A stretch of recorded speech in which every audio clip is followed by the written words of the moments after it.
Hello दोस्तों। आज हम मोस्ट एक्सपेक्टेड क्वेश्चन की श्रृंखला में हम नेक्स्ट क्वेश्चन आज देखेंगे। नेक्स्ट क्वेश्चन 501 से देखेंगे।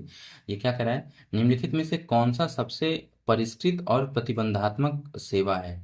मतलब मोस्ट रिफाइंड एंड रिस्ट्रिक्टेड ये है PaaS platform as a service. फिर डेट डेट जब आप एक सॉफ्टवेयर स्टैक जैसे ऑपरेटिंग सिस्टम और एप्लीकेशन को सेवा से में जोड़ते हैं तो मॉडल डेट डेट डैश मॉडल में शिफ्ट हो जाता है। कौन से मॉडल में शिफ्ट हो जाता है? ये ऑपरेटिंग सिस्टम की बात आएगी तो सास इसका करेक्ट आंसर होगा। कौन सा कथन गलत है?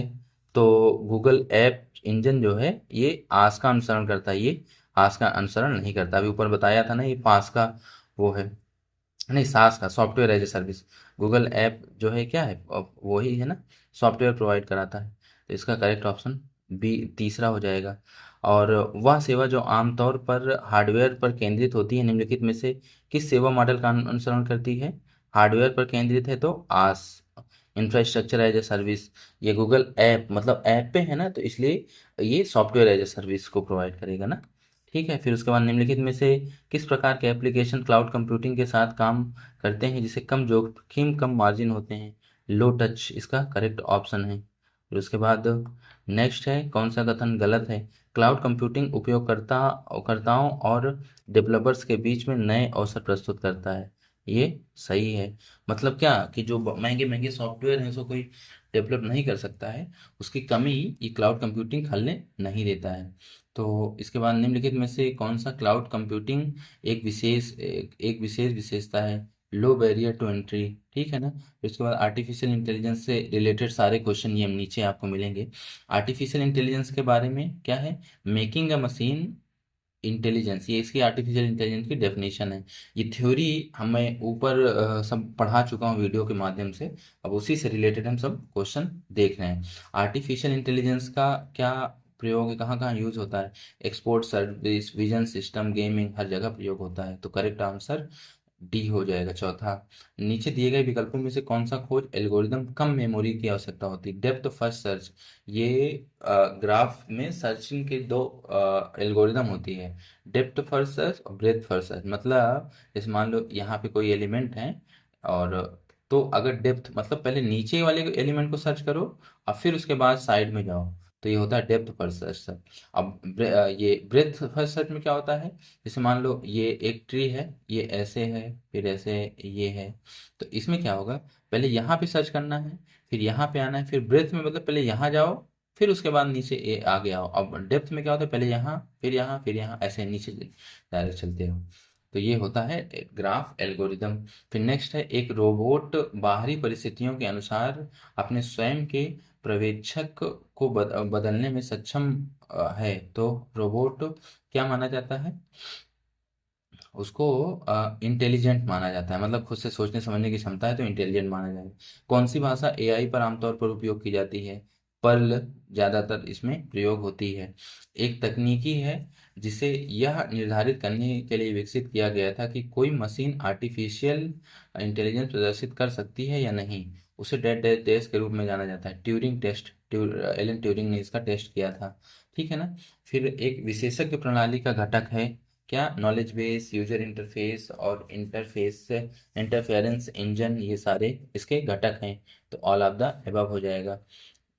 गेम ट्री में विन लूज के निर्णय के लिए किस एल्गोरिदम का प्रयोग किया जाता है? मिन मैक्स एल्गोरिदम का प्रयोग किया जाता है। फिर नेक्स्ट है, दिए गए विकल्पों में से कौन सा ज्ञान प्रतिनिधि का आवश्यकता का गुण है? रिप्रेजेंटेशनल वेरिफिकेशन है। एक एआई एजेंट पर्यावरण को डैट डैट डैश का उपयोग करके समझाता है और उस पर कार्य करता है। कौन कौन? सेंसर और प्री प्री रिसीवर और ये एक्यूटेटर। तो इसमें क्या सेंसर और एक्यूटेटर होता है जो वो प्रोवाइड कराता है। फिर नेक्स्ट क्वेश्चन है, कौन सा एजेंट हैप्पी और अनहैप्पी अवस्था में संबंधित है? यूटिलिटी बेस्ड एजेंट जो होता है उसमें हैप्पी और अनहैप्पी वो स्टेट्स होती हैं। नेक्स्ट है, एक एआई एजेंट पर्यावरण को डैट डैट डैश का उपयोग करके समझाता है और उस पर कार्य करता है। क्या है ये? ह्यूरिस्टिक ये है। और उसके बाद नेक्स्ट है, कौन सा एआई तकनीक कंप्यूटर को वास्तुओं और घटनाओं के बीच संबंधों को समझने में सक्षम बनाता है? पैटर्न मैचिंग सक्षम बनाता है। फिर नेक्स्ट है वह सर्च एल्गोरिदम जो मिनी मैच सर्च समान है लेकिन उप शाखाओं को हटा देता है और अंतिम आउटपुट को प्रभावित नहीं करता है के रूप में जाना जाता है। अल्फा बीटा प्रूनिंग के नाम से एल्गोरिदम जानी जाती है।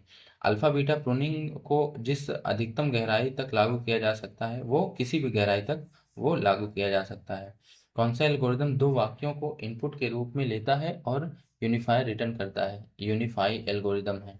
टास्क एनवायरमेंट में पीईएएस के बारे में परफॉर्मेंस इन्वायरमेंट इन्वायरमेंट और एक्यूटेटर सेंसर ये सारे इसके फुल फॉर्म है। ठीक, करेक्ट आंसर सेकंड हो जाएगा।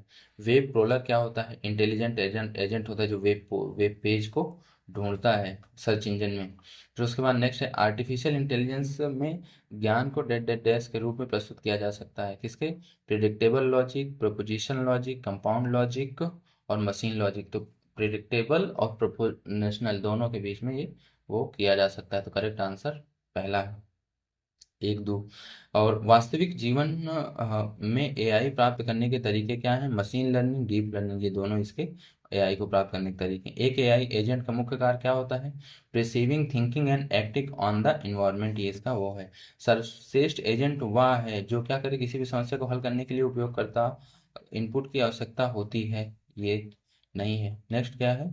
आ, बिना किसी मानव हस्तक्षेप के समस्या को हल कर दे। आर्टिफिशियल इंटेलिजेंस का यही तो काम है। तो यही करेक्ट आंसर हो जाएगा। एक एल्गोरिदम को पूर्ण एल्गोरिदम तब कहा जाता है जब if end with a solution, मतलब उसका सोल्यूशन आ जाए तो उसको पूर्ण एल्गोरिदम कहा जाता है। फिर ह्यूरिस्टिक फंक्शन में कौन सा कथन मान्य है? ह्यूरिस्टिक फंक्शन स्टेट के जोड़े के बीच एक ऑप्टिमल पाथ की लागत की गणना करता है, ये इसका करेक्ट आंसर हो जाएगा।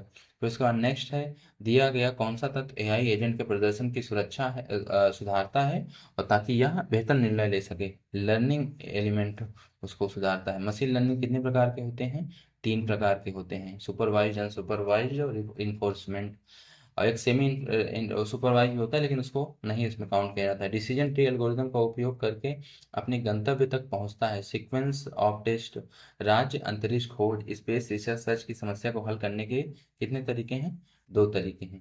ये सारे हमारे मोस्ट एक्सपेक्टेड क्वेश्चन जो मतलब हमें लगता था कि ये आ सकता है पेपर में, हमने इसको सेट कर दिया। अगर आपके पास समय नहीं है, आपका एग्जाम नज़दीक आ गया है, कोई भी यूपी ट्रिपल एससी का या किसी अन्य का एग्जाम आप देने जा रहे हो, तो ये जितने वीडियो हम 535 क्वेश्चन में बनाया हूँ, अगर आप इसे देख लेते हो पूरा, तो मेरा पूरा विश्वास है कि जरूर 4-5 क्वेश्चन आपको डायरेक्ट यहाँ से जो यूपी ट्रिपल एससी में आजकल इधर उधर के क्वेश्चन पूछे जा रहे हैं ना एडवांस टेक्नोलॉजी के, सारे लगभग यहीं से मिल जाएंगे। आई होप ये सब आपको समझ में